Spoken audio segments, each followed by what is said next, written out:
Warning, we're going to be discussing events for currently running weekly anime. If you want to avoid spoilers for certain shows, there are timestamps in the description.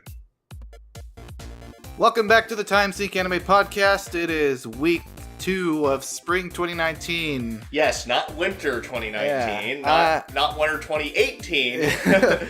No, nothing like that. It is spring 2019. So, I'm your host, Rex, and this is my co-host, Jay. How's it going, everybody? So, how you doing? I'm doing all right. Let's go. Moving on. Very funny. Is Moving this because I on kind of to, snubbed you last week? No. No, nothing to do with that? I'd never be as petty as to do that. Oh, sure. Yeah, totally. Never mind. So we're second week into the new season. We've finally gotten all the new stuff. I think everything is out except for Attack on Titan? Yeah, I think Attack on Titan is not out yet, and that's the only thing. Attack on Titan is going to be picking up, I think, halfway through the season. Because I think it's literally 12 episodes, and they don't want to end mid-season. So they're probably trying to make it so it times off, so it's going to end as spring ends. Well, but that doesn't make much sense either, because usually a season will go for 12 episodes. So how many episodes? Oh, yeah. I don't know. Yeah, so that would mean they would be ending halfway through summer. Yeah, that's true. For some reason. I don't exactly know when they're going to start. I don't know either. It seems very strange, or maybe it was just a typo on Kitsu. I don't know. Well, all I know is it's not out yet. But there's been a lot of stuff to watch. 17 shows we're going to be talking about today. Mm-hmm. But first, before that, let's get on to some news for the week. We got a Madhouse production assistant has been hospitalized. Sound it out. Due to overwork, and he demands compensation for unpaid overtime. Uh-huh. So yeah, this has been a pretty hot button story this week. There was a guy who apparently a couple employees in Madhouse have been working over 200 hours of overtime per month. Good lord. Unpaid overtime, mind you. I think they're still getting paid normal wages, but they're not getting paid for overtime. What they should be getting paid for overtime, which is pretty fucking nuts. Yeah, that's 200 hours of overtime in a month. Yeah. Good lord. Yeah. That's the source from that is I don't remember the guy's name, but the guy who's trying to form a lawsuit against Madhouse. Okay, yeah, and we'll obviously, as per usual, include any links to these articles in the description below. Yeah. So, but yeah, that's been a pretty common problem here in the anime industry for a few years now. Actually, at least it's been gaining. This is a huge deal too. There's a word for people who die from overwork in Japan. It became so common. I'm not even kidding. It's a societal thing. Yeah, it is. Yeah. Well, I know there's a lot of pressure to do your job and do it well. Yeah, absolutely, and that plays a lot of into it. But at the same time, the animation industry is no different. The animation industry has had this problem going on for a while. Animators get paid not the best of wages and have insane hours to keep. So and if this Madhouse thing is any indication, something kind of needs to change. Yeah, I think assuming that this guy is in the right and he's not making stuff up, this is a good thing to bring to light for sure, because it's like you just said, it's something that needs to change, and the more people that actually talk about it, the more likely it is that a lot of people are going to pick up on it and then also voice their opinions. So the studios need to be pressured, from all angles, really, for this to fix itself. And this is a rumor, and feel free to interject with anything that you guys have heard from about it. But I've heard that some of the better studios to work with, as far as working conditions and stuff go for animators, are places like KyoAni and Ufotable. I almost said Ufotable again.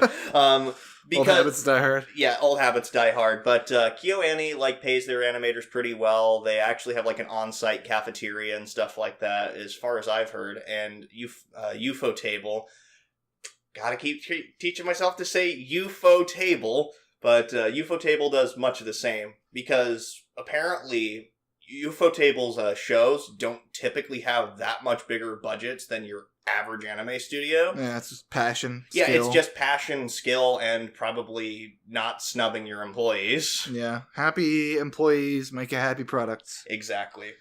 But if you guys, like we said, if you guys have anything you want to share about that or anything interesting about it, we are more than happy to listen. We think this is a huge deal, and we want to learn more about it. So feel free to share some stuff in the comments. So next up is we got the first teaser trailer for Makoto Shinkai's new movie, Weathering with You. Yeah! And it looks absolutely gorgeous. Of course. Granted, it's a Makoto Shinkai film. Is anybody really surprised by that at this point? Yeah, so, I mean, like all of his other stuff, it's another original story. Yeah. Written by him. Probably centered around family.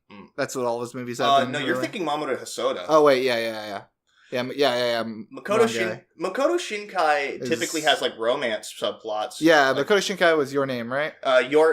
He was behind Your Name, 5 centimeters second, stuff like that. And yeah, it's all about like love, unrequited love, like not being able to be with the person you want to be with Your Name being the exception. He's kind of a little bit of a one-trick pony here. Granted, he polishes his ponies up. It's a very pretty pony. Yeah, it's a very pretty pony. So, like, one trick is beautiful. Yeah, so, like, I'm a little bit, I'll definitely watch it, at least for the spectacle of it, but as far as the story and stuff goes, I'm not expecting a whole lot. It could be very well done and very well executed, but... Well, I mean, even though his movies have a very centralized theme, they're all good. Yeah, they are. And I fully expect this one to be good as well. We're getting a worldwide release, same date for everyone, everywhere. And that's really no surprise, considering just the smash hit that Your Name was. Oh, yeah. Just considering how widespread it became and just the amount of acclaim that went behind that movie. Yeah, it's not a surprise. I'm kind of disappointed I didn't get to see that one in theaters. Yeah, that would have been a treat to watch in theaters. Because I saw that on, I think we saw it together on Blu-ray at a friend's house. Oh, yeah, we were over at a friend's house and we watched it, and that was a really good movie. I enjoyed it. I wouldn't go on record and say it's probably my favorite anime movie ever, or even the best anime movie I've ever seen. It was a treat to watch. Yeah. It's definitely a visual treat. But the basic plot synopsis for this movie, if you haven't heard about it yet, is there's a guy who moved out to Tokyo. He was flip-flopping around, couldn't find a job, and he got a job as a writer at an occult office. And and then he meets this girl who can control the weather, and she has a little brother, and they're living together, and there's not a whole lot out there on what the movie's actually about. Yeah. But the trailer showed the girl flying around in the air, making the rain pick up or making it stop, stuff like that. Yeah, as per usual, Makoto Shinkai knows how to make rain look incredibly pretty. Yeah, it's like the anime food of liquid. Yeah, oh my god, yeah. He really likes his rain. Let's just say that. And it looks great.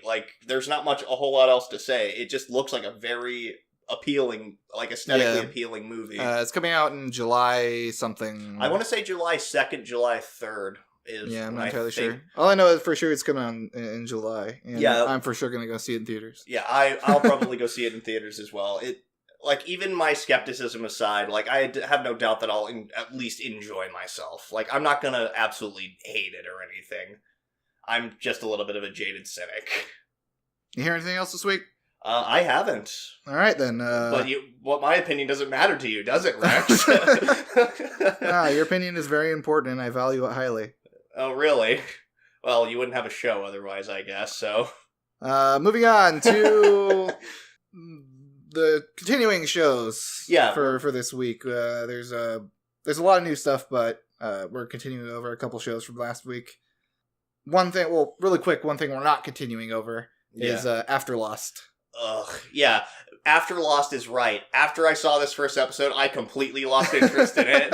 Let me just say that. Yeah. Maybe the whole Madhouse scandal had something to do with this, because this was produced by Studio Madhouse, but this was just bad. I was really disappointed with it. Conceptually, it wasn't anything absolutely amazing, but it seemed interesting enough, to give it a shot. I wish I could take back that shot that I gave it. Yeah, the best way to explain it is that it was just too many characters, too much plot, none of which being explained very well. There was a very ham-fisted attempt at making you feel bad for the main female protagonist. Like sad music, more sad music. Oh, she's crying. Are you crying sad yet? Yeah.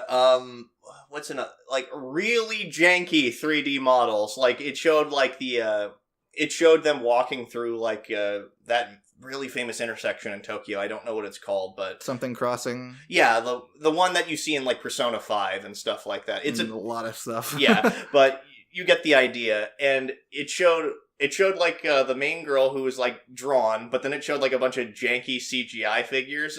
Like it's like, oh gee, I wonder who the main focus of this scene is supposed to be. Yeah. And unlike Durara, which actually it made it look good because they were supposed to kind of blend into the background, these just ironically, the fact that they were in CG just made them stand out and clash way too much. Yeah, so if you have already seen the episode, I'm sorry.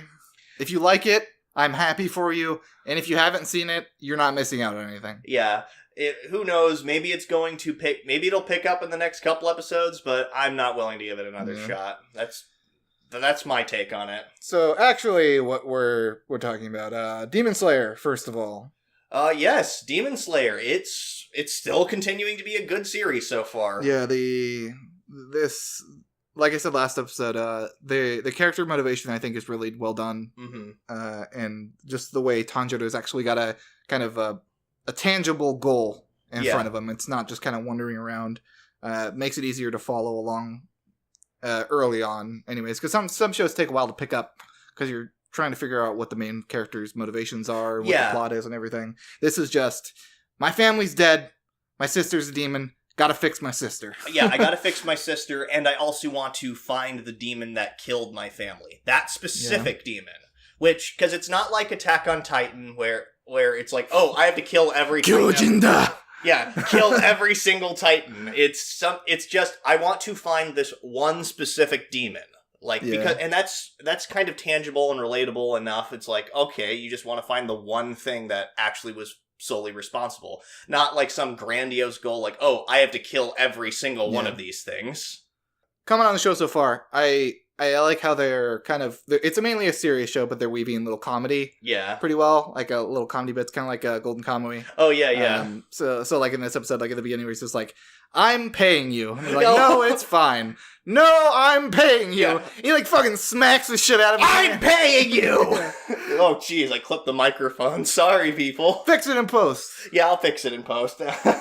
Anyway, don't give away our trade secrets. Anyway. So that was funny, and then of course, like Nezuko, like being an adorable little demon girl that she is, and kind of this is the same voice actress. I think we brought this up last week as Tai Yamada from Zombieland Saga, and who also voiced Sailor Moon.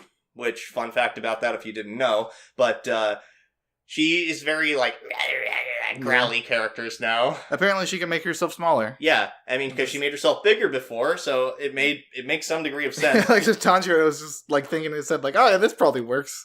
Yeah. It's like, think small, get smaller, you could do it. And then she sits in there like a cat. Yeah. If I fits, I sits. Yeah, just that whole mentality. That was a fun little scene to watch. And then we get into the meat of this episode. Tanjiro finds himself a mentor. Yeah, well, I guess that was the meat of the episode, because that kind of starts as soon as the demon appears. Yeah. It was really interesting seeing Nezuko just stand there in the house looking at the dead bodies, just slobbering, because she probably wanted to eat them really badly. Yeah, but she had that piece of bamboo in her mouth, or whatever it is. I'm pretty sure it's bamboo.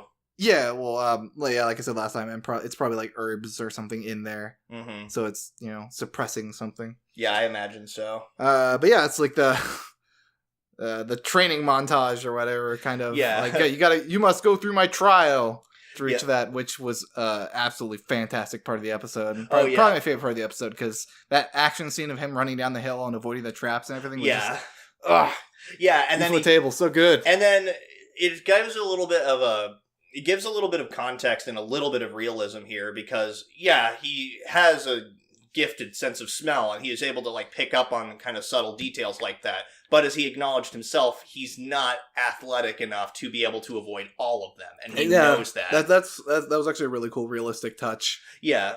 Just because I can see them coming doesn't mean I can suddenly avoid them. Yeah, and then he just shows up at the end. He's all like beaten up and bruised. He's got like blood on his shoulder and stuff like that. And it's just it paints a relatively realistic, what I would think, somebody going through intense training. Like he's a really smart protagonist. Yeah, because he didn't try to avoid all the traps. Mm-hmm. He's like, well, I know I can't avoid all of them, so I'll just do my best to avoid the ones I can, and then I guess I'll just get hit with the rest of them. Yeah, exactly. Like, and the ones that'll hopefully cause the least amount of pain. Yeah, exactly. I think the kind of going a little bit back to the whole demon bit, though, it was interesting because we find a little bit more about how demons actually are killed. Like, for one, very vampire-esque. Yeah, and it was really unsettling because I almost said vampire.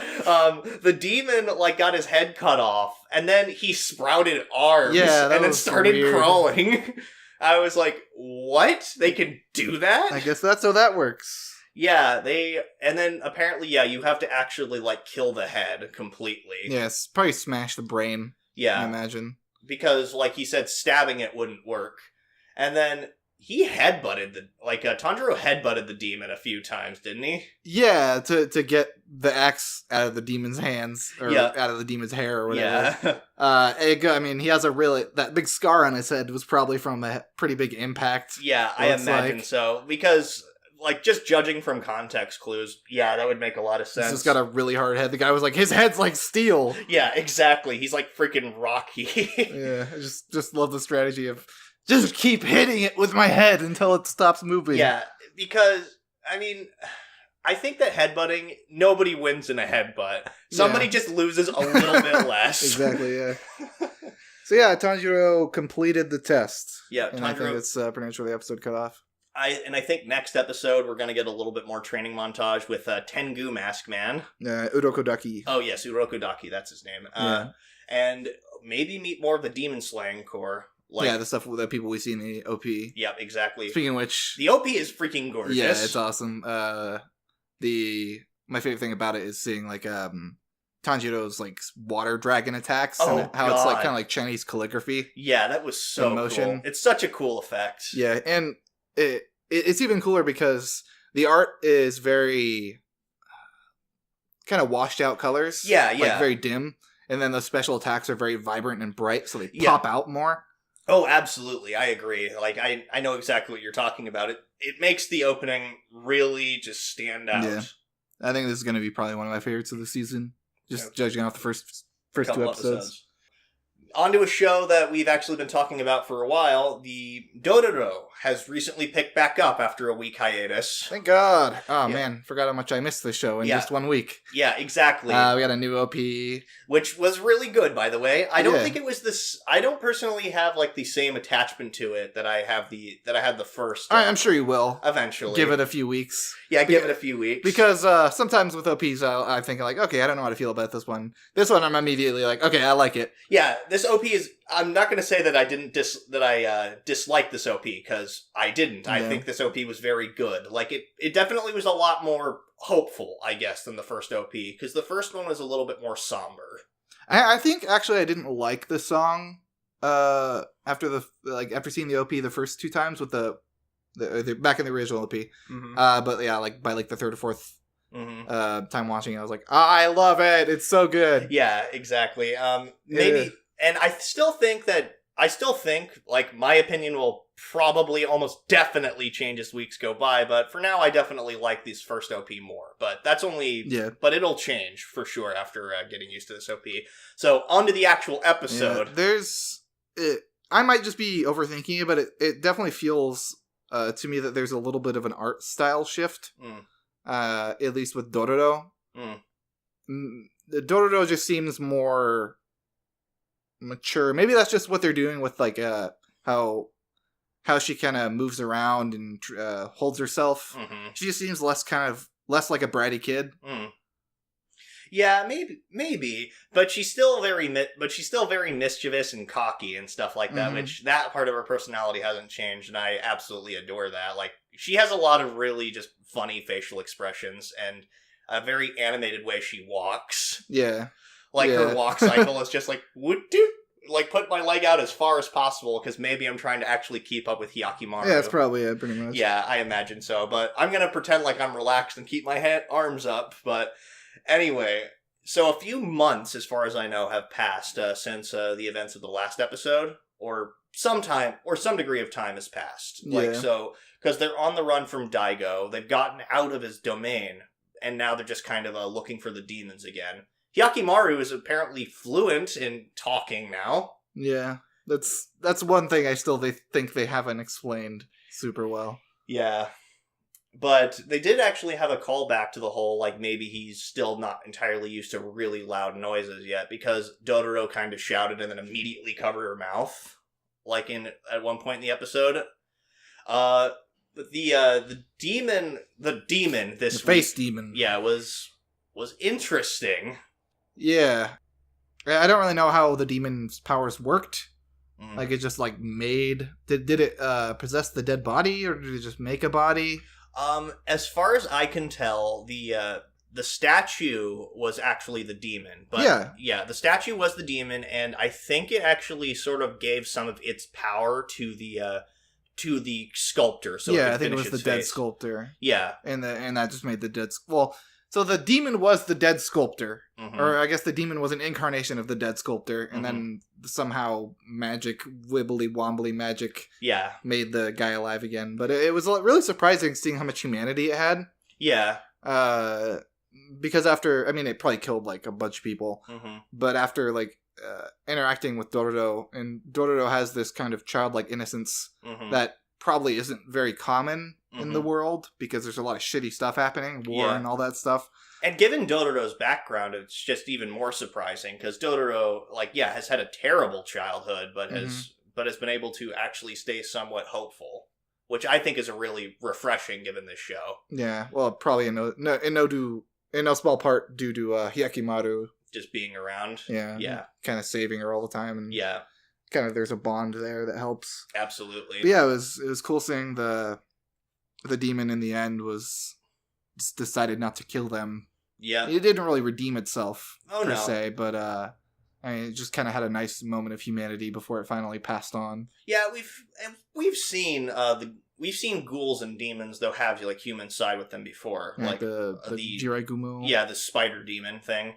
That was, and that, so it isn't entirely new, but, and I don't think, like, I'm actually pretty sure this was not one of the demons that, Daigo made a deal with, because Hyakimaru didn't get any of his body. Back, yeah. I think it's only with specific demons, for sure. Yeah, which, Hyakimaru needed to rest, unfortunately. Like, cause he's been, like, going with, like, single-minded determination. Like, he's pissed, I think, like, legitimately pissed off at what happened. It seems he's calmed down a little bit by the end of this episode, or at least he's trying to be more thoughtful of Dororo, because he's like, we're going to the hot springs, and then after Dororo's like, I lied, and he's like, nah, we're still going. Yeah, we're still going to the hot springs. Then that moment was adorable. It's easy to forget that Dororo is a girl. Yeah. Sometimes, because she's like, don't look. Yeah, don't look at me, because, we've seen before, like, because the audience knows, and Hyakimaru, I'm almost sure of it, knows by this point, because that was when he could hear when she said, okay. So, yeah, it's just hilarious still, because, Dororo acts like such a little boy most of the time, and it's really funny to see. I'd say Dororo just acts like a kid. Yeah. Like a little non-gender specific kid. That's fair. Most of the time. So, but yeah, it's kind of funny to always see those moments where, oh, she is a girl. She's embarrassed about her, her big brother. Yeah, exactly. But then we got a map. Which is that I'd almost forgotten about that point. That's a big point. Like that, it was kind of unclear at the end of the episode if Dororo actually knew about this ahead of time or not, or if it's like a sudden curse. it almost seems like it's a sudden curse because it's never been brought up before. Yeah, but Dororo, we've never seen Dororo's bareback before. Mm-mm. So it could have been something was maybe like branded onto her when she was younger. Maybe. Like, yeah, we have no idea. Like, we have, there hasn't been much, like, kind of leading up to it. So, which is why I'd imagine that it was kind of a sudden thing. Mm-hmm.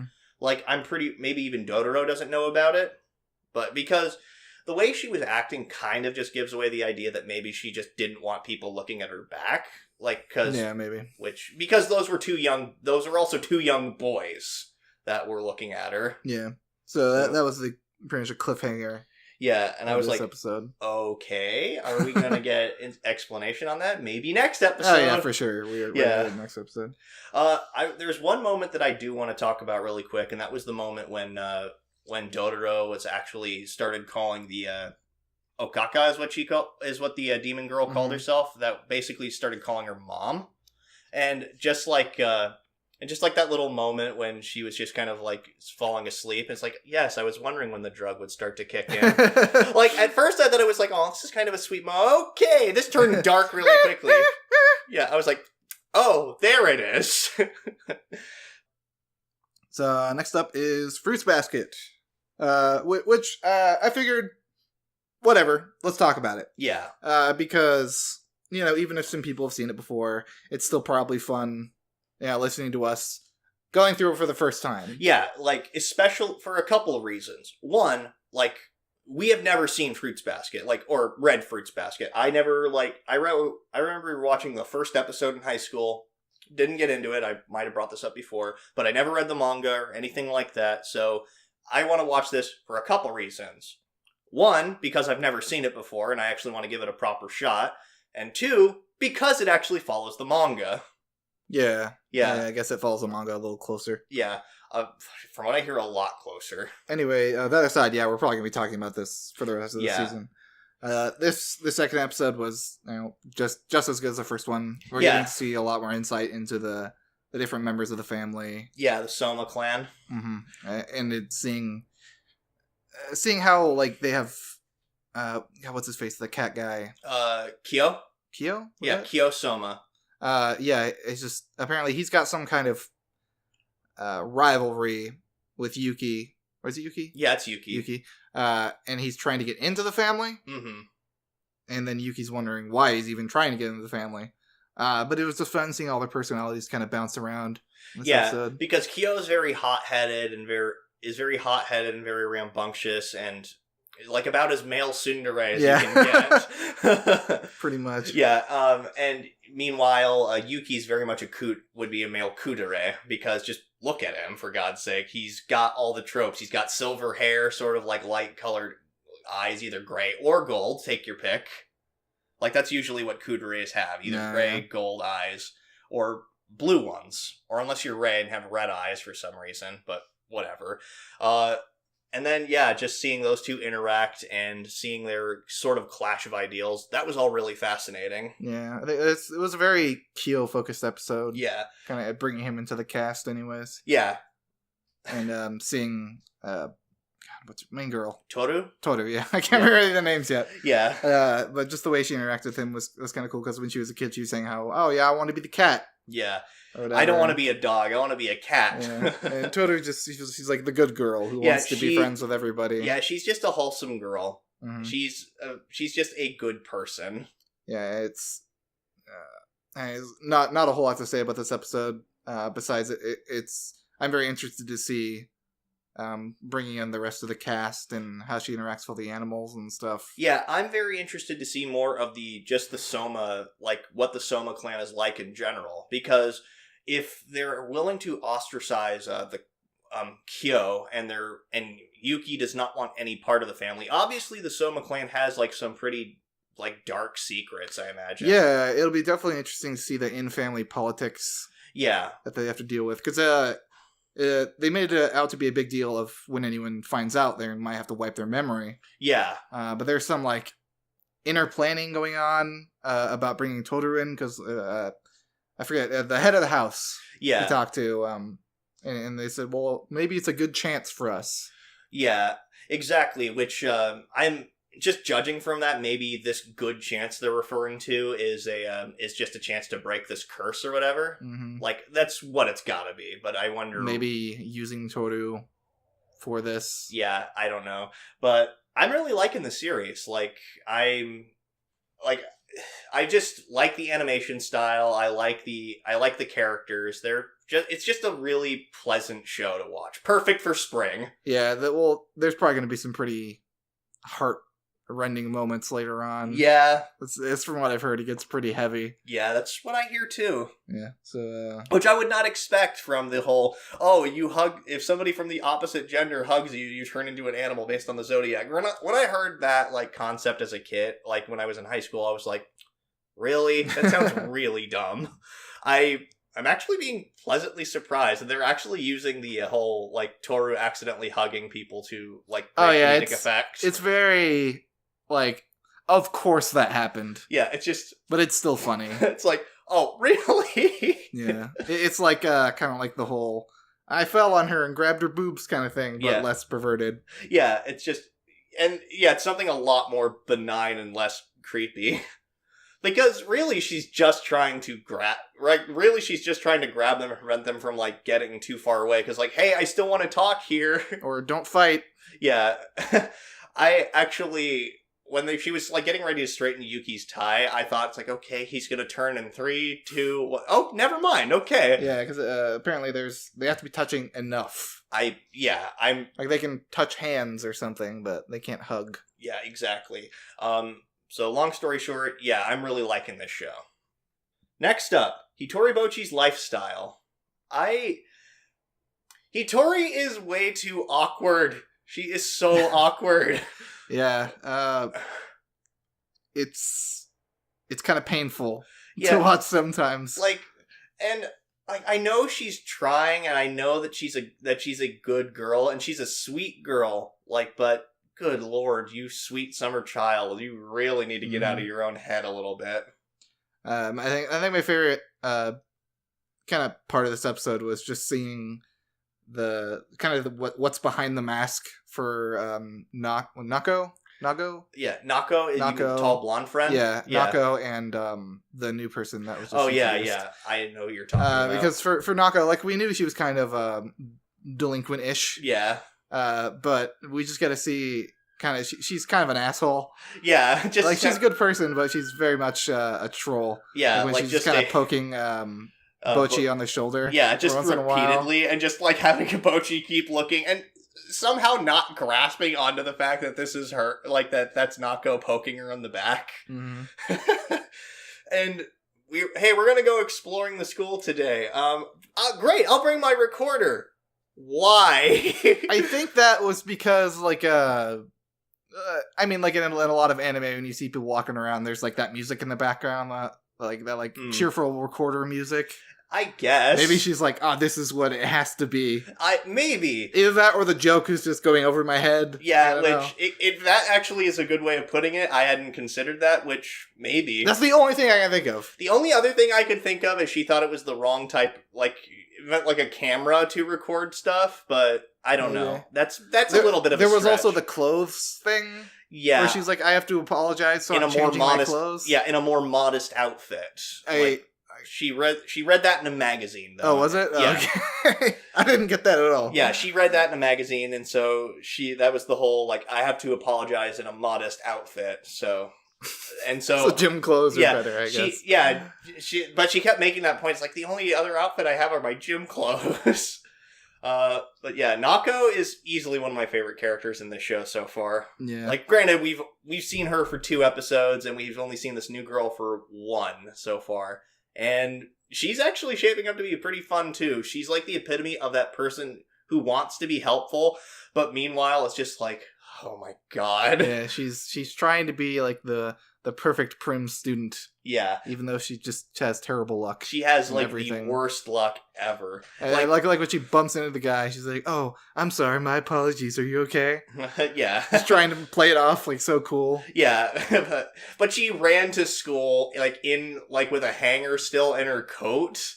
I was like, oh, are you kidding me? She, like, just left the hangar? Yeah, it seems like we're definitely getting a nice, comfy, colorful cast of characters. Exactly. The ending was pretty cool, because they had Nako and Bochi kind of just walking together, and then when the new character appeared in her panel in the ending, she's kind of bloop, just kind of popped down. And yeah, that's right. That was a really cool little detail. I'm assuming that's how the ending's just going to change every episode, or at least every time we get a new friend. They're just going to pop down, and by the end of the series, it's going to be like a whole class of people walking together, probably. Yeah, I really think that Bochi is autistic, or at least exhibits some of those traits. Or just incredibly shy. Could be, but like she doesn't seem to pick up on like the whole social cues. Like, why were you mad in the first place? Thing, or maybe that was the reason she was mad. Maybe. And then she still didn't get it after it was explained to her. And she's got something going on up there. Yeah, she again, total sweetheart, but really socially inept. And couple screws short of a tractor. But yeah, I think she deserves that. Hopefully she'll be able to break out of her shell. Hopefully become less awkward. So next up is JoJo's Bizarre Adventure Golden Wind. Finally, I'm finally actually interested in the boss now. Yeah. Because before he was just kind of like this mysterious figure that the only interesting part about him was like his power, really. Yeah. I guess trying to figure out more about him. But now we got the actual character. Yeah, and we were talking a little bit about that before, before we saw this episode, I was talking I wonder what made the boss who he is as a person. Are they ever going to delve into that? Because he at one point had to have been a normal guy, so what drove him to just such lengths to just get all this power and make it so that nobody knows who he is? Nobody remembers him, pretty much. So I thought that was a very fascinating way that they were going to go into it eventually. And this episode, they delivered on it. Somewhat. Yeah.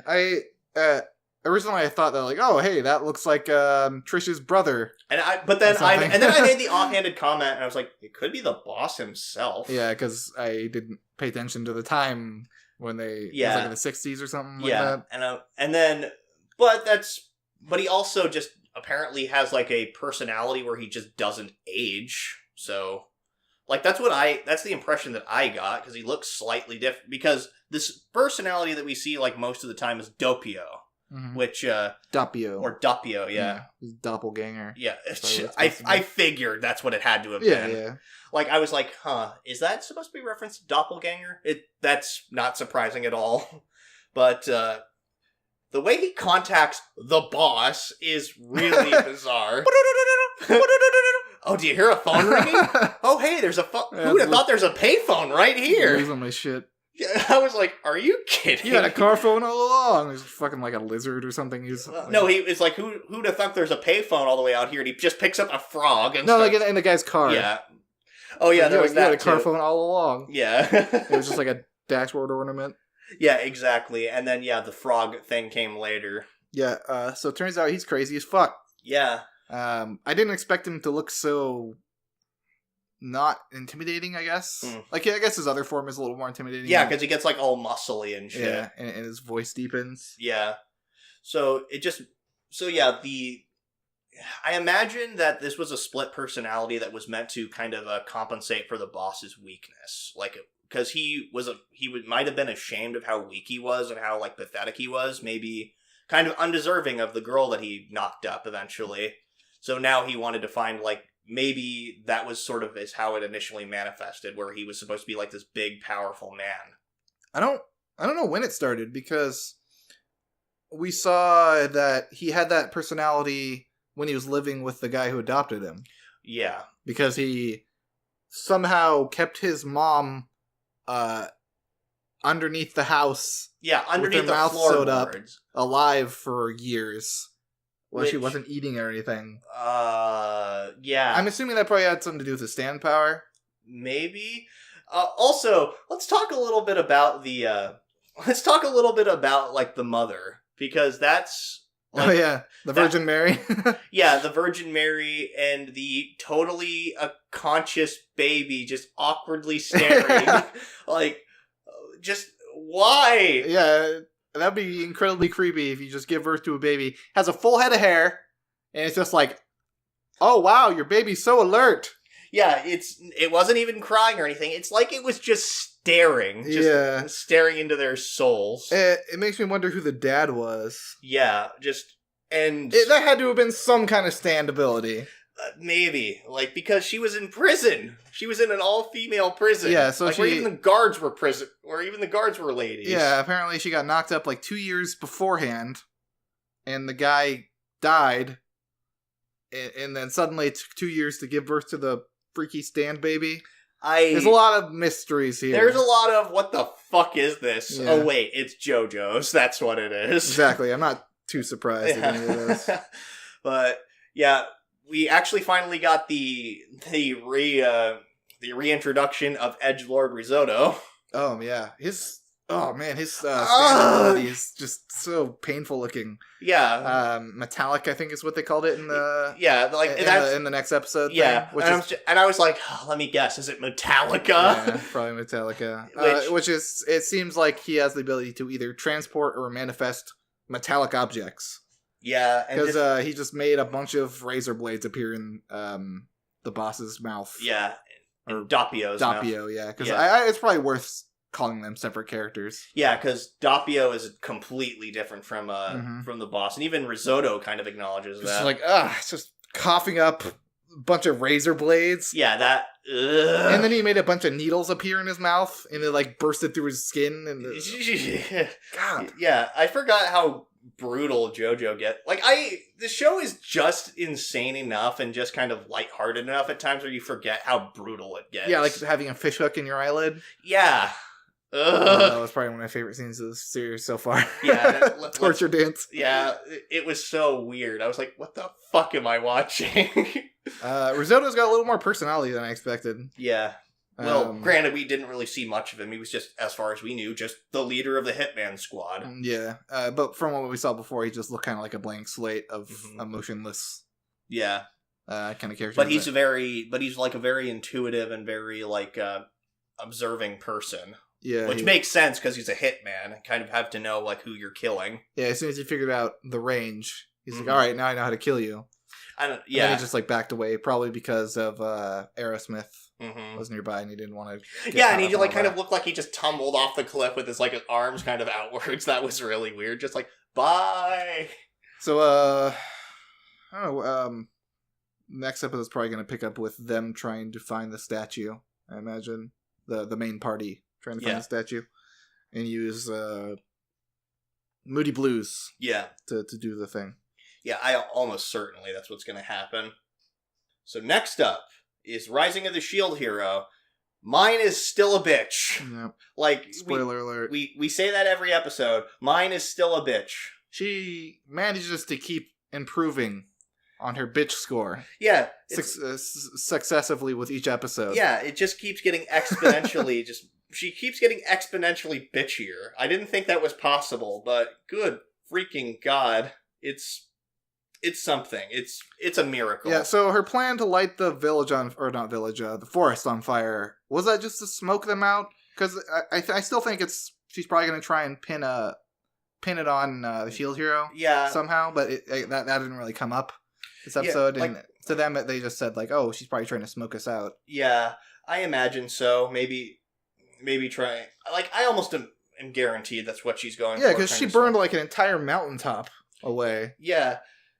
And, so let's talk about something really quickly, just kind of a fun little experience. Not about the show itself, but just about, like, our experience watching it. So, we watch it on Verve, and what Verve likes to do is, like, they like to, when they have, like, a dub out for a series and a sub out for a series simultaneously, they'll put, like, it as two, like, different seasons, like, on the app, they'll put it side by side.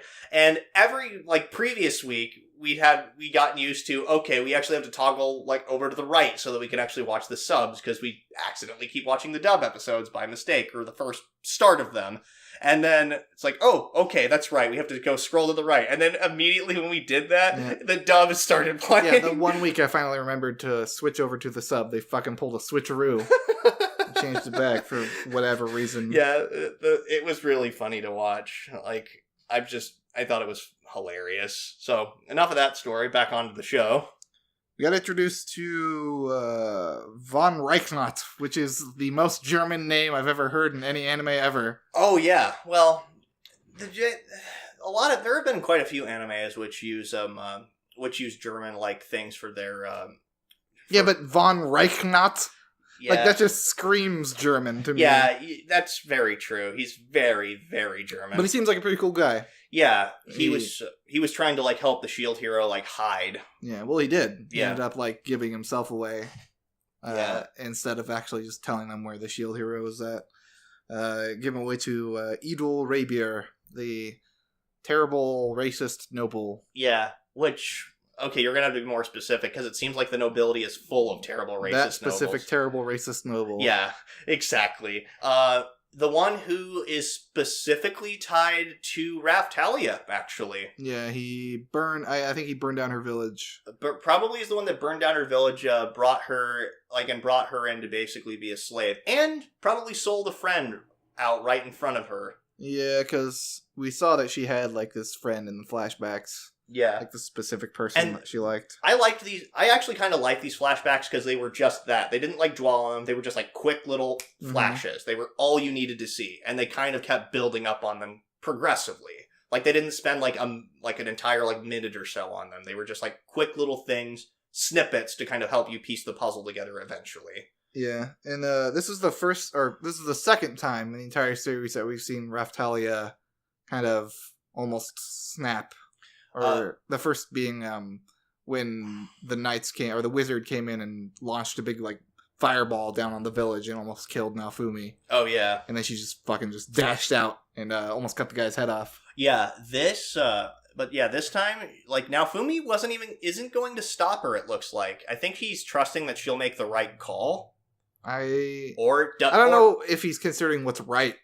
I think he's going to let her do what she wants, what she truly wants to do. Yeah. Which is, I've said it before, it's a fascinating part I like about Naofumi. He's not the stereotypical, I have to save everybody, I have to do the exact right thing, like main character. Yeah. He part of it is probably a little bit jaded from everyone is treating him like shit in this world, but also he's kind of a realistic person of, maybe this person needs to die. Yeah. Because they're just a blight on the world. Yeah, and this noble, was basically getting ready, like he was getting ready to attack Princess Melty because like that was another thing that had happened. Like he had taken her to his mansion and was actually about getting ready to torture her. Possibly, it was starting to get a little bit rape vibey. Oh yeah, for sure. Like it definitely looks like that kind of character. Yeah, I'm rich, so nothing can touch me, and I can do whatever I want. Yeah, and At least he looked like a fat, ugly bastard, so... What? No, I mean, you're right. But, anywho, like, the big problem, though, was that, Naofumi now is just watching Raftalia getting ready to kill this man, it seems. Yeah, I want her to kill him, but I don't think that's the right idea, or the right choice, because that would just put them in a whole nother problem. It would be a way worse situation. Shield hero kills noble. Yeah, exactly. Kind of thing. What I want her to do is just like take her sword and just carve a slave crest into his chest or something. I mean, not like an actual slave crest, but just a mark on him that he wouldn't be able to get rid of. Yeah, just remember this, you asshole. Exactly. Yeah. I think that it's really interesting though. Like when he basically was getting ready to stab or whatever he was planning to do, was getting ready to hurt Melty, and then she knocks the sword away from his hand and then basically has him on the ground begging for his life. It reminds me of a very specific scene from Tales of Vesperia. How many other demi-humans have heard those exact words or begged for those or said those exact words before? Yeah. Like the please spare my life, I don't want to die like this. Yeah, I like that. And if you've played Tales of Vesperia, hopefully you know which scene I'm talking about. Yeah, part of the reason I like Naofumi a lot is like because he reminds me of like Yuri. Yeah, he does. That whole wider range of view of the world instead of just good and evil kind of thing. Yeah, and unfortunately has to do some pretty awful things though. I liked I love a little bit when they're breaking into the castle or the keep or whatever. and they go through the gate. They're like charging through the gate, like the open door. And right beside them, Fila's just like, "Wachow!" and just fucking kicks the wall down. Like there was a door right there, but okay. I guess Nafumi did say "go wild." Yeah, that's she true. Fucking kicks the wall down. Yeah, I mean, that's a pretty common thing in action films. Like, when they jump through the windows or break down the door or whatever, there's no reason for it. It still just looks cool. Yeah, I love how gung-ho Philo is about saving Melty. Yeah. You gotta go save her best friend. Yeah, because Melty... The other interesting thing is now that Melty is starting to... It seems like either she's starting to get a bit of respect for, or... Alternatively, she's getting a crush on Naofumi. Go figure. Yeah, I mean, it's got the kind of little bit of a harem vibe for sure. Yeah, which I don't think he actually reciprocates any of those feelings because they're all children. He's busy. Yeah. Also, yeah, and also they're all still children. Like Raftalia looks like an adult, but she still has the mind of a child. Mm-hmm. Like, let's be real, she has the mind of a sheltered child. So. I'm pretty sure there's nothing that's ever going to come from that. But anywho, yeah, it seems like Melty's got a little bit of a crush on him now. But they at least see that there's a mutually beneficial agreement. Like, the princess will be able to hopefully clear his name. Yeah. And he promised. He made a promise that he's going to help her. Help her survive anyways. So yeah. Next up is Bungo Stray Dogs 3. So, little disclaimer, we just recently caught up on this series.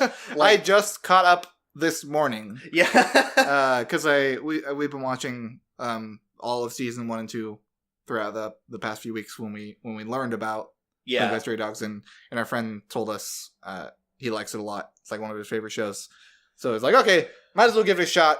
Because apparently it's really good. And it is really good. Yeah, it is really good. It's a fantastic character-driven journey of through a crime-riddled city. Yeah, I really like this series. It's got supernatural battles. It's got kind of crime. It reminds me a little bit of Durarara, or more accurately would be probably Blood Blockade. Blood Blockade, yeah, for sure. Yeah, I haven't finished Blood Blockade myself. I think I've seen the first 4 or 5 episodes. Yeah. But yeah, it definitely has that same kind of LA noir detective vibe to it.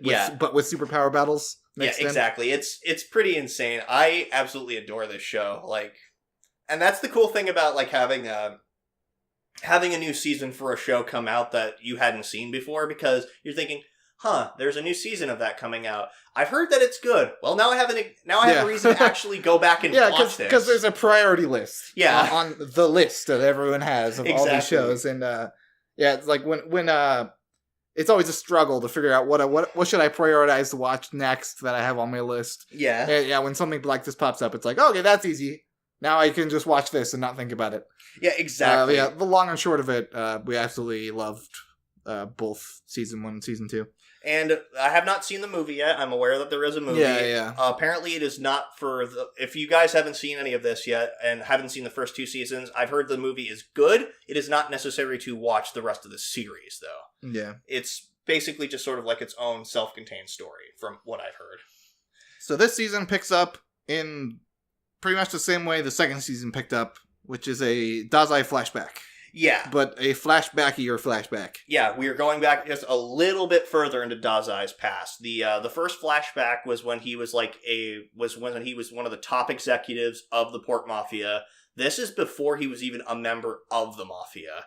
We find out a little bit more about and by the way, we are going to be getting into spoilers for season 1 and 2 here, so because they directly correlate. Yeah, if you haven't seen it, definitely go back and watch it. Yeah. You could watch it if you really wanted to in 2 days. Yeah, exactly. 4 hours a day. It's 24 episodes between both seasons. 25 if you count the little Kunikita spin-off episode, which that's also a lot of fun too, because Kunikita's great. But anyway, so this is right after Mori had killed the previous boss of the Port Mafia and basically said, "I'm the boss now." Yeah, he died of a disease. Yeah, he died of a disease. I'm a doctor and can make it look like that, I guess. Which I entirely agree with the actions he took. Oh, I do too. I think that killing the boss there was a very smart decision, not only for the organization, but just for the health of the city in general. Because the previous boss was, like, he was pretty much causing the city to go to shit. Yeah, he was, and that was because he was getting old, senile, and going fucking crazy. Yeah, it's like, I don't care how much men we lost, just kill him, kill everyone, kill any of our enemies. He was getting old and he was getting paranoid. Yeah, he's like, all right. Yeah, and at least he did him in quickly, and painlessly. He just quickly slit his throat. And yeah, this was a little bit of an episode where we got to focus on Dazai as a young Babu, and then we got to meet his friend and partner Chuya. I think probably later on they became kind of more frenemies. Yeah, exactly. But yeah, from the beginning, these two did not like each other. They absolutely do not like each other. What were they called? Like the black... Was it black and white? Something like that. It was black and something. Something like that, but point being, they were one of the most devastating teams in the Port Mafia, despite the fact they absolutely hate each other. And, and for good reason. Chuya is scary. Chuya is incredibly scary. Yeah, he's probably been naturally good as his gift for a long time. Like, we see... kind of in the previous seasons how he has kind of grown with it. But even just being like a 15-year-old kid, he's still ridiculously powerful. Yeah. Because when they go to, I can't remember what the name of the town is. I don't remember the name of the town either, but I'll just say it reminds me of the Abyss from Made in Abyss. Like the tiered kind of going down city. Yeah, exactly. Where it's just... It's just like a podunk, the terrible... Yeah, because there was apparently, go figure, a big explosion that caused a complete and utter destruction of the city. But there was a little bit of a fight between Chuya, Dazai, and I forget the old guy's name, the one with the monocle, the butler-looking guy. Yeah, but he's also one of the top level executives of the Port Mafia. And the whole reason for this flashback, as far as I know, maybe this will take up the first 4 episodes like the previous flashback arc did. I wouldn't be against that, to be honest, as long as it was entertaining. Yeah, I mean, more info about Dazai is always welcome, and more info about the Port Mafia in general. Yeah, absolutely. And basically, the whole thing that kind of set this off is there are rumors of the boss being alive, like, despite having his throat slit. Yeah, it's probably going to be a conflict that's going to be brought up when the show actually kicks in. Yeah. And this is just giving us a little bit more backstory for that. Because at the end of the last season, Dazai was saying, well, we need Atsushi and Akutagawa to work together because there's going to be a real disaster shows up. Yeah, a really, really big shitstorms are brewing. And he's saying that Akutagawa and Atsushi have potential to be even stronger than him and Chuya were, yeah. And they actually, it's interesting that you bring that up because they are both actually kind of similar in that regard. They started off as kind of enemies, and as the end of the last season showed, they actually, when they work together, they're pretty damn incredible. Well, I mean, they had the power of the opening playing, so. Yeah, exactly. The power of the opening compels you. Yeah. But yeah, I'm looking forward to this because, What is the big shadow flame thing that they keep referring to? That was the previous boss. Well, but there's a supposedly a gift that might actually be materializing. It's something that Chuya is looking for. It's the gift that's materializing the boss's old body somehow. Yeah, just because it's being a pure rage, pretty much. Yeah, I don't remember the name off the top of my head. Yeah, I don't remember it either, but... it's supposed to have manifested from the boss's want for revenge. Yeah, and apparently that's just a thing that happens. That's happened a few times, actually. It's not just the boss, it's happened a few times in the past, which I'm hoping we get more about this mystery soon. And as I've said before, this series is great. If you haven't watched it yet, then go on and watch it. Yeah, agreed. So next up, we got the new show, Fairy Gone. It's a PA work show, everybody. Yeah, the first episode looks really good. Yeah, as PA Works usually does. Yeah, I'm really digging the character designs. Yeah, I have one complaint I want to get out of the way before we talk about anything else. Is that there was a lot of front load information about the world. Yeah. In the beginning of the episode, it was like, this is the backstory of the fairies and blah blah blah. personal gripe. I just don't like that. Mm-hmm. I think it would have been more interesting if we learned more about the fairies over time. Yeah. I just don't like front-loading information usually. I think it's kind of a cheap way to tell your story. Yeah. But that being said, I can get over it if they use that to good effect. Exactly. Like, because we just want to get this out of the way so we can tell the interesting part of the story. Yeah, like, this is the part of the story that is just kind of like the inciting incident. Like, it's not really... Like, it's basically just kind of giving you a little bit of context for the world itself and why the characters are in the current position they're in. Which I think could actually be used to some great effect here. Mm-hmm. But, that being said, this series is brutal at times. Like, the bit where the blonde chick, I forget her name, like, but she would, like, cut somebody open, then summon her fairy, and then, like, make them go into the world. Yeah. Just cause them to explode. It wasn't too brutal, like, it was mostly censored. Yeah. Like, when they exploded, it was kind of just darkness. Yeah. Instead of blood. Yeah. But yeah, that looks incredibly painful, that's for sure. Yeah, it looks painful. There's a lot of people comparing these to stands. Like, obviously, like, oh, it's a JoJo reference, blah, blah, blah, blah, blah. Memes aside, I think they're more akin to, like, personas. Yeah, which a lot of people compare personas to stands, so... I mean, they feel very different to me, because stands, they kind of just, like, they're standing there, and they kind of just, like, poof behind them. Yeah. Personas, you actually have to, like, physically do something to manifest this being, and that's what reminds me more of that, because when they grab their heart, and there's, like, a green glow, and then the thing appears behind them. And just the design of them just feels more Persona-esque. Yeah, that's true. They're less anime and more like grimdark. Looking. And then that's also an interesting point because a lot of the personas in every Persona game are based on like some kind of fairy or mythology creature. And comparisons, blah blah blah. You can only have so many original ideas in the world. Absolutely. Not calling this unoriginal in any way. Now, I think that there was quite a bit of information, but there were, like, in this first episode, but it did set up, like, have some pretty damn impressive-looking fight scenes, I think. Yeah, the soldier guy. Mm-hmm. I think it was the ex-soldier from the backstory thing. Him just going all out against the blonde chick was kick-ass. Yeah. Just seeing both of them summoning their fairies. Or did he... Yeah, it was a summon. He didn't turn into the wolf, right? No, he just summoned the wolf. Yeah, behind he just him, summoned the wolf, and just going at each other, and then while the fairies were going at each other, them actually like fighting out with the swords and the knife was pretty. That was so cool. Yeah, PA Works. Who'd have known? They make pretty things. Yeah, granted, PA Works hasn't done a whole lot of action shows, but they have. But this is like no exception. PA Works does make pretty stuff. Yeah, well, it was Sirius the Jaeger. Yeah, Sirius the Jaeger was really cool looking on a lot of their action shots. Absolutely. So yeah, the episode ended with what's Maria? Yeah, Marlia. I think it was Marlia. Yeah. Her joining the whatever government fairy agency. Yeah, because apparently these fairy soldiers are kind of regulated, like they're allowed to exist, but only if they can be controlled. Sort of like state alchemists in Full Metal Alchemist. Yeah, they're government mandated. Yeah, exactly. They're not mandated, government controlled. They're living weapons, pretty much. Yeah, so she joined to, I think her end goal is to go find that blonde chick again, probably. Yeah, which we'll figure out her name and stuff in like the next couple weeks. Yeah, I'm not going to remember any names really for most characters for the first few weeks. That's how it always is for every season. Indeed. So next up is Helpful Fox Senko San.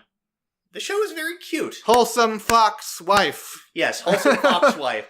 Immediately, I'm sure the first comparison that most people get, like just to throw this out there, is a lot of people will probably compare this to Kobayashi's Dragon Maid. But with a lot less lesbian sexual undertones. Yeah, and more heterosexual undertones. I don't feel a lot of sexual undertones at all. It was just the guy was really tired, and she just wanted to make him feel relaxed. I don't know, like the scene when he started touching her tail. I guess that was a little bit. That was mostly on her side. That's probably like an erogenous zone or whatever. Yeah, probably. I know cats. Like a spoiler to anyone who has a cat. When you smack their butt and they get into it, yeah, you're basically giving erotic treatment to your cat because that's an erogenous zone for them. I didn't know that. Yeah, erotic cat. Talk aside. Okay. This is it's a very nice, wholesome little short form show. It looks like. It's not short form. It was a full-length episode. Was it? Yeah, it was a full-length episode. It felt pretty short to me. No. Maybe because you were so entranced by the wholesome fox girl. But I think it was really funny, like, because it's pretty common, just guy overworked, he kind of just comes home, and he just sees a fox girl, like, cooking for him. Closes the door, opens it again, same greeting, closes the door. Yeah, I expected her to get a little more annoyed. No, she just kept giving the same greeting, which is very patient. Which was very sweet of her, but then he just kind of picks her up, places her outside, and it shows. This is someone else's problem. It's like, oh, yeah. I guess it's probably easier to be patient when you've been alive for 800 years. Yeah, she's 800 years old. She's 800 years old, officer. But anywho, I think this show, yeah, it's just wholesome. It's adorable. It's the ending was pretty funny. It was basically a like one of those Japanese girlfriend simulation videos. Oh man, that's a business in Japan. If you didn't know about that, where you can just subscribe to video service, where it's just a girl sitting at a table. You're like, oh, how was your day? Oh, you worked hard. Good, didn't you? Like that kind of stuff. But it was pretty much that. And at least it's less pathetic than pickup artists. I would reserve judgment. I wouldn't necessarily it's pathetic. Because some people it genuinely helps them after a long day. So who's to say what's pathetic if it genuinely helps people relax and get through their day? I guess. I mean, it just is a little unorthodox, I guess, but that's how Japan do. So yeah, I don't think there's a lot of talk about every week. Probably not. This probably isn't a show to keep talking about. Yeah, because it just seems like it'll just be like sort of a wholesome little cute show, and like maybe we'd just be saying every week, "Aw, that's nice." I don't know. Like we were able to do that with My Roommate as a Cat. Yeah, but there was a little bit more character development and plot. There was Subaru coming out of his shell and Haru kind of getting more comfortable with living in a house and with him. That there was a little bit more to talk about there. With this, I don't see there being a lot of character development. Yeah, I mean, maybe you'd see some more of like crap, I can't even remember the main guy's name. That goes to show you. Just like him, like eventually coming out, like slowly getting more relaxed. Or maybe there's something that we don't know because like the Fox Girl was sent there because like he had a very darkened aura, and apparently that's bad. It's probably just going to be a comfy comedy. Maybe slice of life feeling. There might be more to talk about, but if there's not, don't be surprised. Yeah. Anyway, this is cute. That's all I'm going to say. It's a very cute, pleasant little show. So next up is Isekai Quartet, the anime to save all anime. Oh man, this was fantastic. So for those of you who just wanted to watch more Konosuba, here you go. Yeah, that's the main reason I liked this first episode so much, because it was more just of the characters interacting, more useless goddess, more Chuni Megumin. Yeah, and more masochistic darkness. Yeah, and then Kazuma just being stuck in the middle of all of it. Yeah, and Kazuma just trying to make the best out of a bad situation. Yeah, but it was...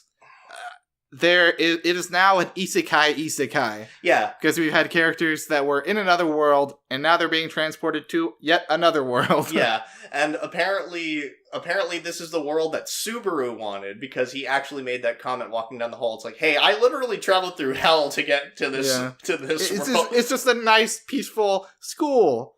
And he can have all his friends at high school and yada, yada, where yada. I don't have to die horribly every time. Oh, he's gonna. Like, I guarantee he's gonna die probably a few times in Isekai Quartet. It's gonna be, like, played off as a joke. Maybe. Because Tanya is convinced this is all a mysterious plot made by Being X. Which, Tanya Saga of Evil?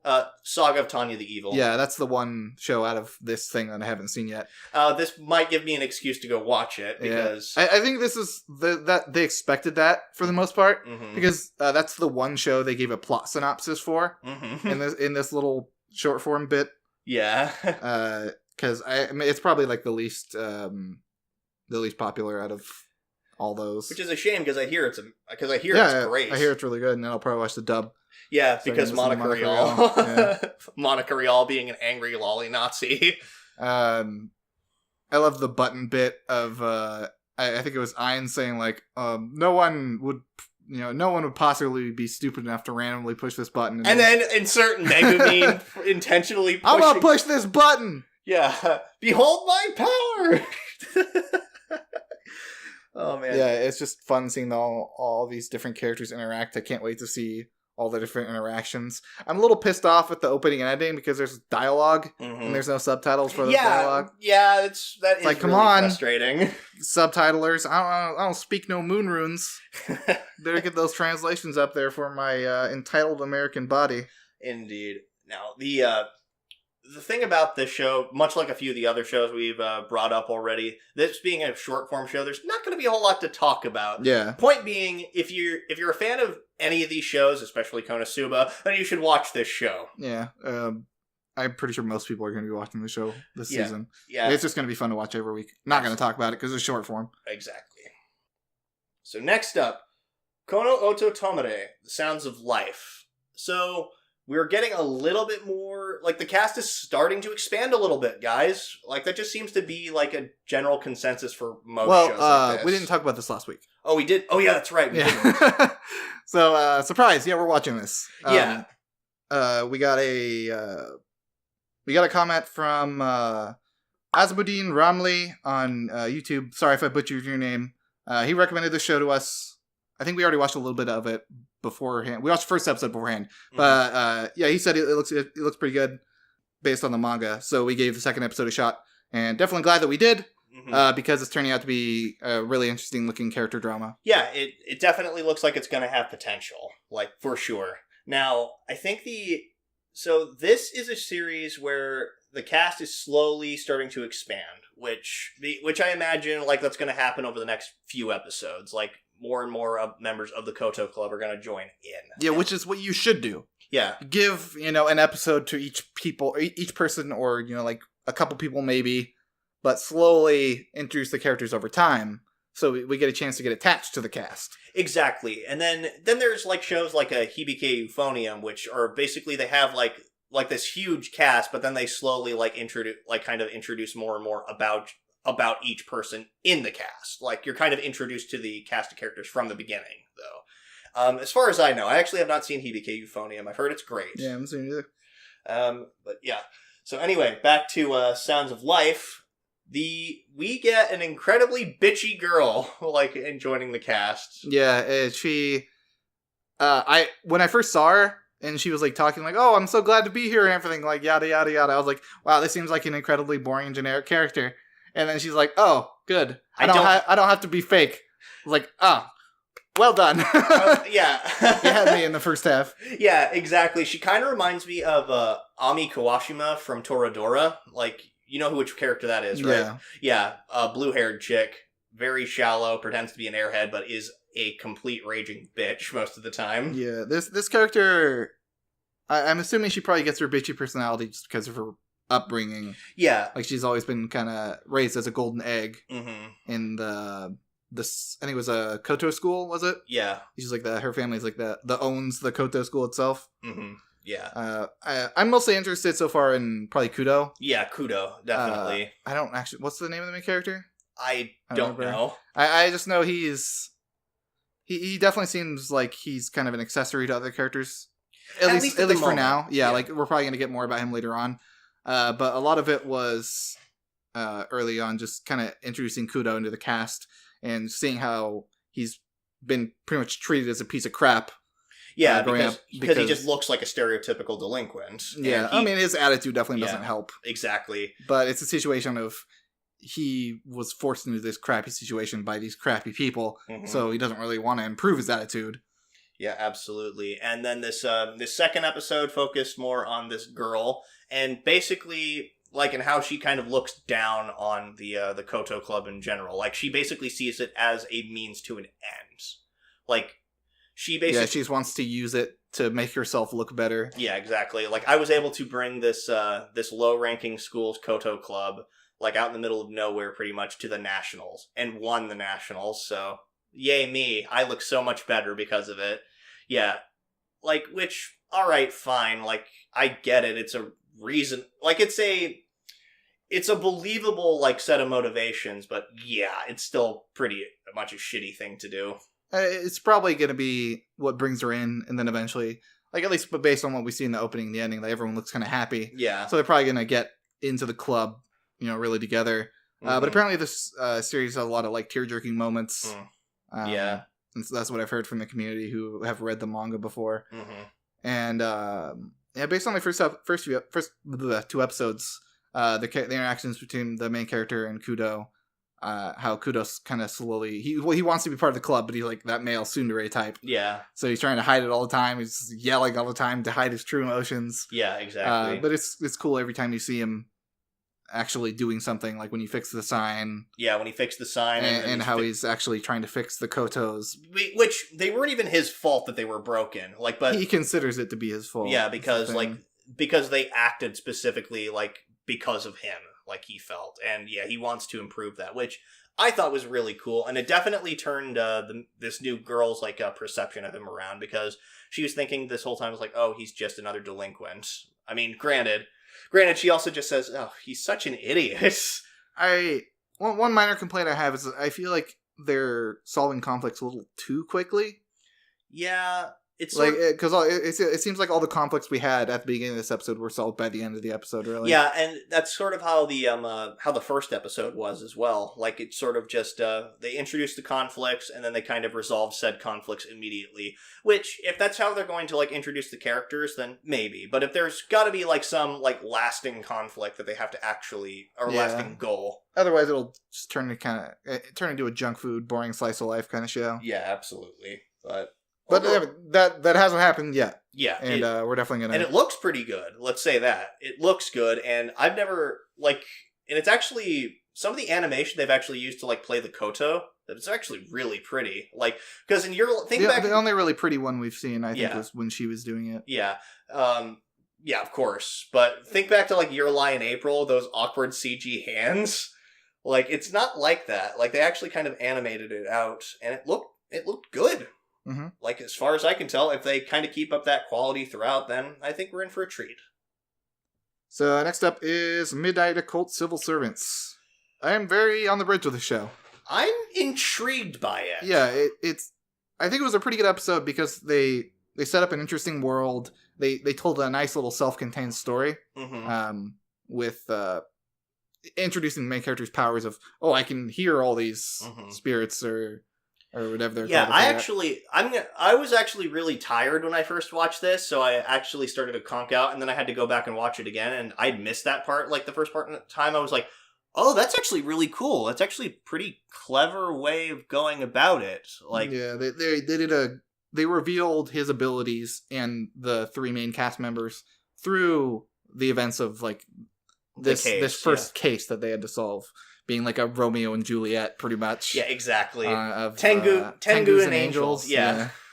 Which, I mean, insert hamster and banana gif here, but reversed, I guess. Because those Tengus are tiny. Yeah, the Tengu are tiny, and the Angels are very, very big ladies. Yeah.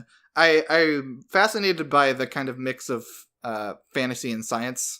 Yeah, here, how they're like, oh, well, we need to use this fancy spray so you can see them. And the way it looks like to me in this world is that once you see them, it kind of just something clicks in your head. Yeah. And then you can just, I realize that they're there so I can see them now. I imagine that there's also I think that only works for for certain people maybe as well. People like the main character. Yeah, you have to have a certain probably affinity. Yeah, exactly. For it. And because, as soon as they sprayed and they made that pixie, who was super adorable, by the way, and just gave that little huff before she flew away. It's why did you spray me? And then big ass green dog. Oh yeah, as soon as I saw it, my first thought was Edward. Or I'm kind of looking back, I was thinking more of Envy from that same series, but yeah, the Edward thing was also pretty appropriate. Or not, sorry. Yeah. What complaints do you have so far for as far as first impressions go? So I'm a little worried. I don't have any complaints about the first episode, but with the situation of them solving the case and introducing the cast, I'm a little worried that they're not going to expand upon everything too much. It looks like it might just turn out to be Homes of Kyoto, for lack of a better explanation. Like the first few episodes are good. They have a couple interesting plot lines, but it doesn't look like there's a lot of room to create a good story here. There's kind of just a flat canvas.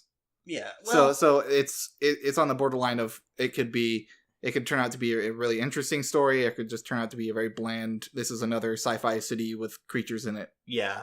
Which I think that if it does go more of if it actually does start to expand on more of the creatures and stuff like that, and like how they interact with them, that'll be actually, I think, a pretty interesting show. Like, and if they actually need to fight them, because like that is something that that actually is kind of bizarre. Like, the fact they didn't hear them, they couldn't really communicate with them, because they can't communicate with anothers, as they call them. So their first instinct is immediately to fight them.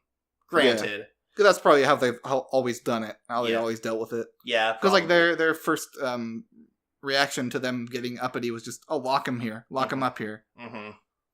Yeah, I think that it sort of actually is a little bit like a Gatchaman crowd situation, like where the first monsters, like, it's like, oh, they're this big baddie, and no, you just misunderstand them. Mm-hmm. So maybe it'll be a situation like that. Maybe there's actually slowly growing to understand the creatures. Yeah, I think so. Which I think would actually be really cool. Like, we actually could be in for a very interesting series going forward if that's the case. Yeah, agreed. We can certainly hope so. So next up, One Punch Man Season 2. We didn't know how to quite nail our action shots. Yeah. The action shots in this first episode are about what everyone expected from the trailers. Yeah. Lots of very static, zoomed in, bland shots, really. Yeah. And some people say the character designs are kind of off, which, okay, different studio. I think the character designs didn't particularly bother me from going from one studio for another. They felt a little different, but it wasn't super jarring. For me, they were similar enough to where it wasn't a big issue. Like, yeah, it was mainly the action scenes that really just, ugh. Yeah. Now, I think everybody can agree the content at least was interesting. Yeah, it's still the same. It's still the same source material. Yeah, and they're definitely, at least based off what I've seen in the first episode, they're sticking with the source material, and it was very entertaining seeing like King, seeing the true fear that he has, how he's just been put in these different situations.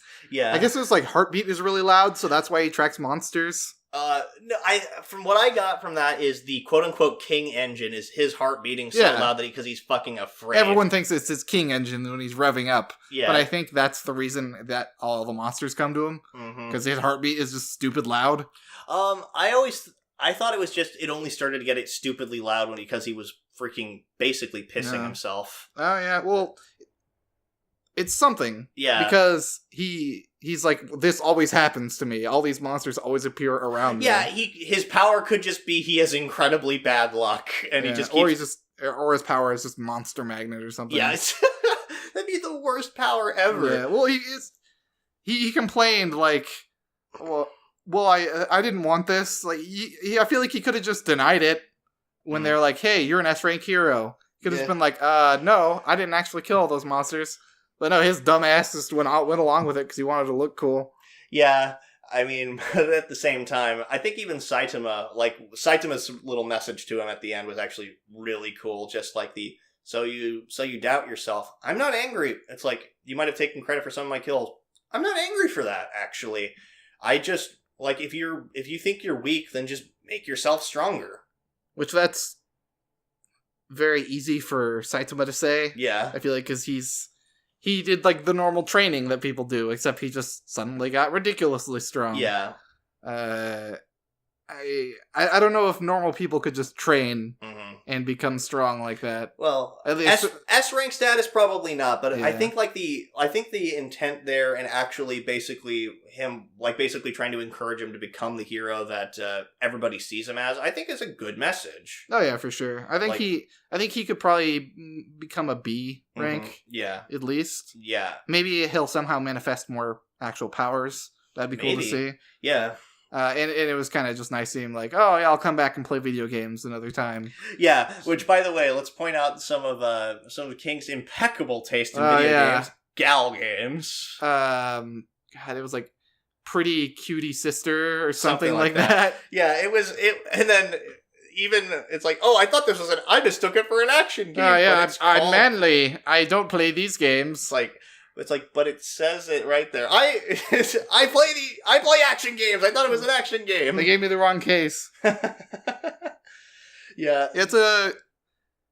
if anything, I think this will still be a funny show. Yeah, and even if the action shots aren't amazing, I think the emotion and reasoning behind them will still probably carry some weight. Maybe, who knows? Maybe they'll get different episode directors going forward and who actually give a rat's ass about the source material. It's either they don't give a rat's ass, they could also just not be as good. Like, they could be just, like, budding animators that don't know how to do it as well. Madhouse's, like, first season, that was a freaking passion project to the extreme. They got people from Bones to actually work on the original season of One Punch Man. Like, it wasn't, I don't think it was actually credited as Bones working on it, but I know some animators worked on it. Oh, that's really cool.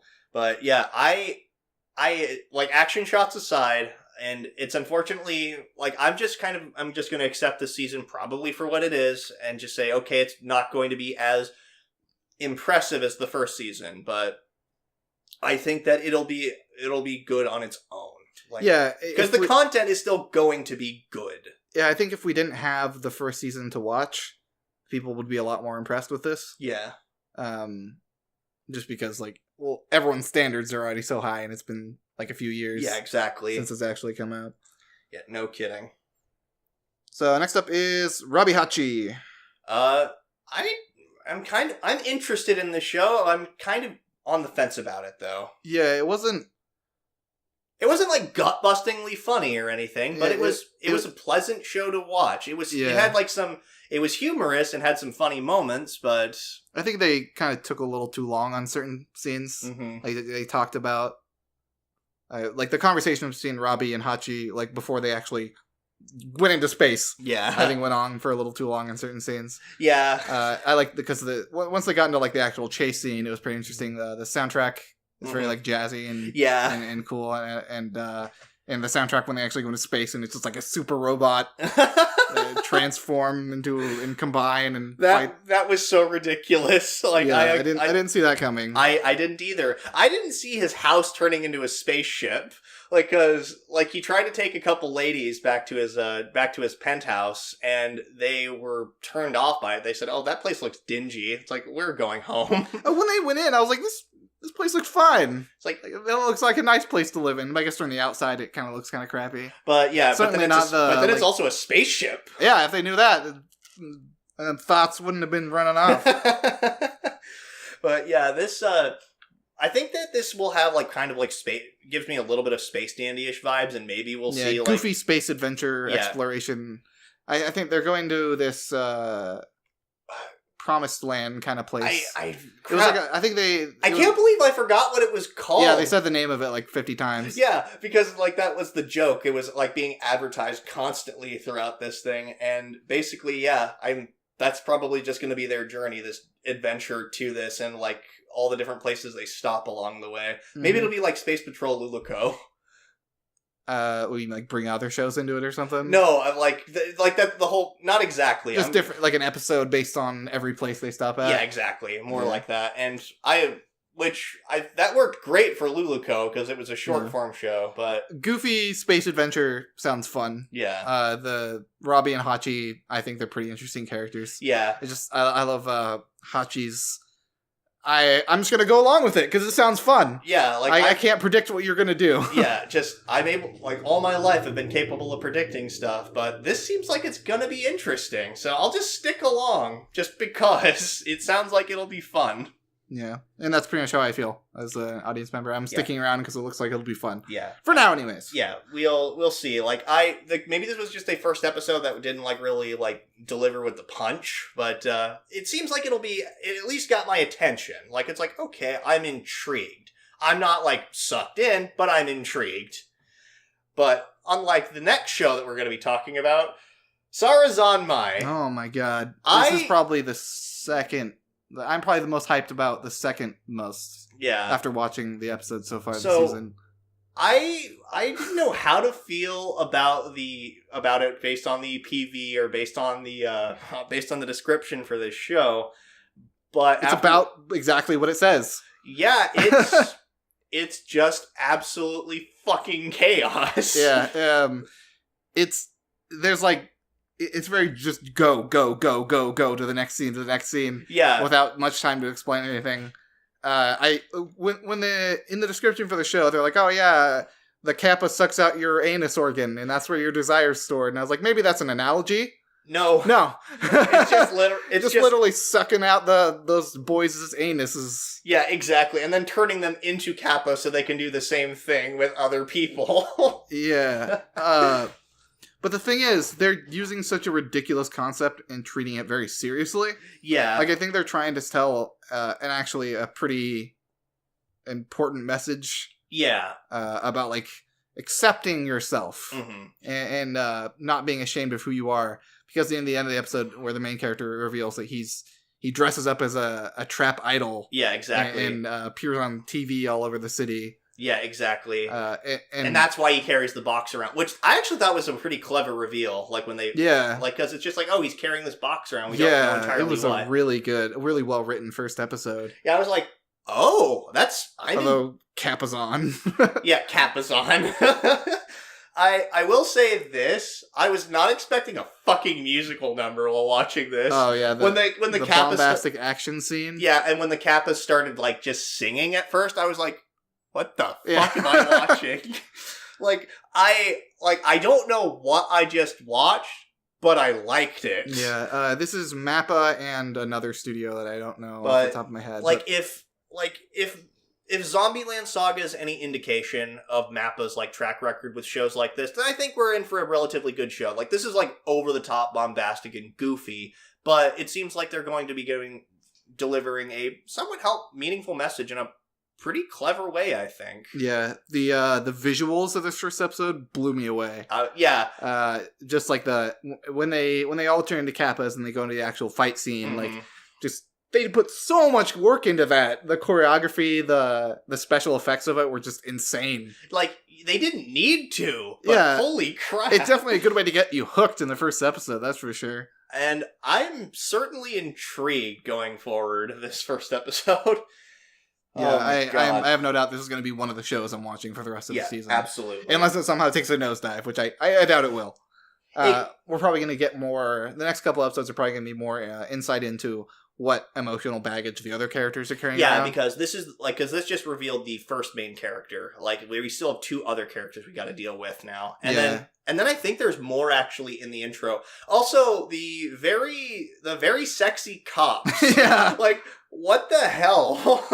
they look like strippers. They look like stripper cops. Like, they would be wearing that kind of outfit. Yeah, like you order them and they come to your house. Yeah, exactly. Like the tight-fitting shirts and everything. Exactly. It's like that. I think they're probably antagonists. They look like they're creating the monsters. Maybe, yeah. That's because they did like some kind of extraction thing, but it was different than the extraction that the main characters did. Yeah. Which that's very interesting to watch. How they just like jumped inside the monster's anus. Yeah, just what the fuck? I mean, yeah, I loved it. It was hilarious. It was hilarious. It was weird. It's just one of those things that make me go, okay, anime. Yeah, all right. So next up is We Never Learn BOKUBEN. This was another show that was actually recommended to us by a friend. Said to watch the first episode. Mm-hmm. We did not talk about it last week, so we watched the most recent 2 episodes like over the past couple days. So this series, it's like a not quite as good quintessential quintuplets is what it feels like, judging from these first couple episodes. It's hard to not make that comparison after just finishing quintuplets. Exactly. Because quintuplets, I thought it was going to be just a trashy junk food like harem show. Turned out a really, really touching, really good character design and everything. I like the character design in it. I like that the 2 main girls, I guess 3 main girls now, have all different main colors. Yeah, exactly. And it kind of makes them pop out, and they look really appealing. Yeah. That being said, it does look like it's going to be devolving into a junk food harem show, which fans of the genre are definitely going to like. Yeah. And I think I'll probably like it. Mm-hmm. But I don't know if it's going to be interesting to talk about. Yeah. Like, because in the most recent episode, stop me if you've heard this one, guys, the best friends that they've known each other for a long time, one of them has a crush on the other one, and they don't know it. Yeah. I will say it's nice in a harem show to have female characters that aren't stupid. Mm-hmm. Well, even though this best friend is stupid, as far as we can tell. Yeah, but the two main ones, they're really smart, at least in their respective areas. Yeah, but I will say that just on the concept alone, like you have like the first main girl who's good at math, but she wants to do liberal arts stuff, and then you have the other girl who's good at liberal arts stuff, but she wants to be good at math, and they kind of delve a little bit more into their reasons why, which I think they were actually pretty. They weren't anything like amazing or mind-blowing or anything. But I like the message of just because you're good at something doesn't mean you want to do it. Yeah, exactly. Kind of thing. But I don't think they're going to take the super emotional route for this show. Yeah. It looks like it's mostly just going to be a goofy, with maybe a little bit of touching bits. Nothing groundbreaking, kind of just checking the boxes along the harem list. Because, and like... The reason why I like Quintessential Quintuplet so much is because Futaro himself was a character. He wasn't just... the main character in the show is pretty boring. Yeah, he's just like a nice guy, as far as his motivation is he wants the money. Mm-hmm. Which Futaro did as well, but he falls into that trope of like, oh man, these girls are so hot. Yeah. Oh, I'm getting so excited because all these hot girls. Yeah, exactly. Like, he's pretty much every other like a harem protagonist we've seen before, like kind of pervy, but not a kind of pervy, but somehow still a nice guy. Not the best looking, but not terrible looking either. Yeah, he just kind of feels like another like self-insert. Author, yeah, self-insert or author insert. Well, it's not. They're not author inserts. They're meant to be the watcher inserts. Yeah, like let's make this guy as generic as possible so the viewer can self-insert into the situation. Exactly. Could be wrong. It could be very wrong. Like, I'm probably going to keep watching it for now. Yeah. Just to see if it pans out. And even if it doesn't get any better, like, I still like these first two episodes. Yeah. It's still a fun watch. Yeah, I might not, like, if we don't keep talking about this, I might not, like, watch it, like, keep watching it, like, right away. But it definitely is not something I would completely just dismiss and say, oh yeah, don't watch that. Like this. Yeah, if you like the genre, you're probably gonna like this show. Exactly. So last on our list is Yatogame-chan Kansatsu Nikki. This series is interesting. Like, I'm sure that I would get a lot more of the jokes if I understood the dialects, because that's pretty much like the whole point of this series. Like, it's kind of making fun of just dialect differences. I think that Yatogame-chan is ridiculously adorable. She is. Especially with the way she says stuff. Just I can understand the main character why he... Like, the main character's motivation is he wanted to meet a girl that had that, like... Because he moved out from Tokyo, right? Like, yeah, he lives in Tokyo, like and he moved out into this area, and he's like, oh, I can't wait to hear someone with that accent, or... But he basically just feels like, oh, they're just like people in Tokyo. It's just a crappier version of Tokyo. Exactly. And then he meets this girl who has that kind of outlandish accent of the area, and it just kind of makes him super excited. Yeah, and he's just, like, and his whole aim is he just wants to try to make her say things in that, like, in that accent, and make her slip up her accent and stuff like that. Exactly, yeah. It just seems like an adorable, funny, short-form comedy show. Exactly, where there's no shortage of that this season. There's a lot of short-forms, a lot of good short-form stuff this season. Yeah, because we've got this, Joshi Kausei, and Isekai Quartet, just naming a couple. But yeah, this... Like, I'm probably going to keep watching this on the side. Yeah. I don't think we can really talk about it on the show. It's a funny little bit to watch each week. Yeah, exactly. Just like it's like you want a couple of minutes of laughter. Here you go. Mm-hmm. So. Also, I absolutely love the character design. Oh yeah. Just the little like fang she has or whatever. It's adorable. That's such a common thing. Like, and actually, we have a friend who absolutely hates it when it looks like a flesh tooth. Oh yeah, I don't like that. It's like what's with the flesh tooth? It bothers me. Like, I can't not look at it. Mm-hmm. Like I'll get over it eventually. Like after watching it for a few episodes, but just first seeing like Laid Back Camp. Yeah. One of the characters in that had one. Yeah. It's like, could you guys really not just bother to make it a different color? Yeah, like, I know it's a stylistic choice. But it just annoys me. It's like, okay, flesh tooth. Got it. But, yeah.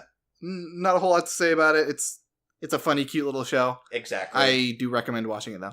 Yeah, I recommend watching it, too. So anyway, that's going to do it for week 2 of spring 2019. Yeah. It's a pretty chill season, it feels like. Yeah, there's a lot of...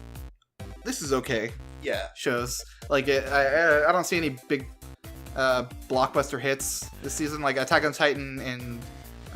Attack on Titan, Demon Slayer...